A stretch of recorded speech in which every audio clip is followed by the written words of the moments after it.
Review নিষ্পত্তি করে তত্ত্বাবধায়ক সরকার ব্যবস্থা ফেরাতে বিএনপি, জামায়াত ও সুজন সম্পাদকের ৩টি আবেদন ১ বছর ধরে নিষ্পত্তির অপেক্ষায়।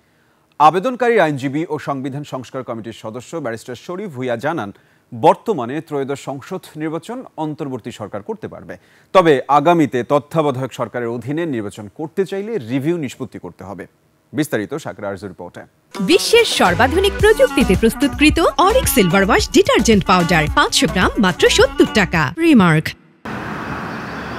সংবিধানে নির্বাচনকালীন নির্দলীয় তত্ত্বাবধায়ক সরকার ব্যবস্থা অন্তর্ভুক্ত করে সংবিধানের ত্রয়োদশ সংশোধনী জাতীয় সংসদে পাশ হয় ১৯৯৬ সালে। এ সংশোধনীর বৈধতা চ্যালেঞ্জ করে ১৯৯৮ সালে অ্যাডভোকেট এম সলিমুল্লাহ সহ ৩ জন আইনজীবী হাইকোর্টে রিট করেন। ২০০৪ সালের ৪ আগস্ট হাইকোর্ট বিভাগ এই রিট খারিজ করে এবং তত্ত্বাবধায়ক সরকার ব্যবস্থাকে বৈধ ঘোষণা করা হয়।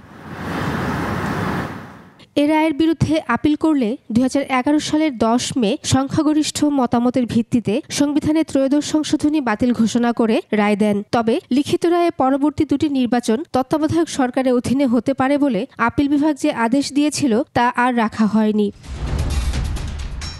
৫ আগস্টের পর পরিবর্তিত পরিস্থিতিতে গত বছরের ২৭ আগস্ট তত্ত্বাবধায়ক সরকার ব্যবস্থা বাতিল সংক্রান্ত সংবিধানের ত্রয়োদশ সংশোধনী বাতিলের রায়ের বিরুদ্ধে সুজনের সম্পাদক ড বদিউল আলম মজুমদার আলাদা রিভিউ আবেদন করেন।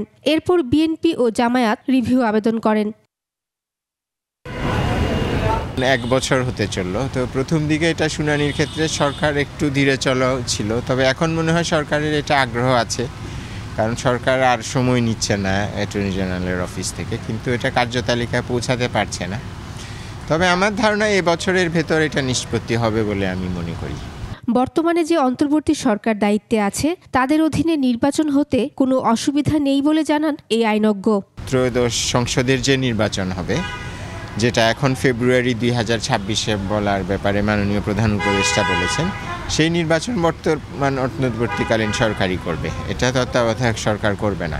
তবে সরকার যদি আগামী জাতীয় সংসদ নির্বাচনটি সাংবিধানিকভাবে তত্ত্বাবধায়ক সরকারের অধীনে করতে চায়, তাহলে ত্রয়োদশ সংশোধনীর রিভিউ নিষ্পত্তি করতে হবে বলে মনে করেন এই আইন বিশ্লেষক। ত্রয়োদশ সংশোধনীতে যে অবস্থায় তত্ত্বাবধায়ক ব্যবস্থা ছিল, প্রাক্তন প্রধান বিচারপতির নেতৃত্বে যেই ব্যবস্থা, সেটা ফিরে আসার জন্য সংসদের প্রয়োজন নেই। সেটা ফিরে আসার জন্য যে রিভিউটি পেন্ডিং আছে সেটি নিষ্পত্তি হলেই হবে। সংবিধান সংস্কার কমিশনের এই সদস্য জানান, বর্তমান সময়ে নির্বাচনকালীন তত্ত্বাবধায়ক সরকারের গঠন পদ্ধতি নিয়ে সংশোধিত প্রস্তাব দিয়েছে জাতীয় ঐকমত্য কমিশন। ত্রয়োদশ জাতীয় সংসদ নির্বাচন সেই আলোকেই হতে পারে বলে মত এই আইনজ্ঞের। পরিবর্তন আনতে হলে সংবিধান সংসদের মাধ্যমে সংশোধনের প্রয়োজন হবে। শাকিরা আরজু, ২১ টেলিভিশন, ঢাকা।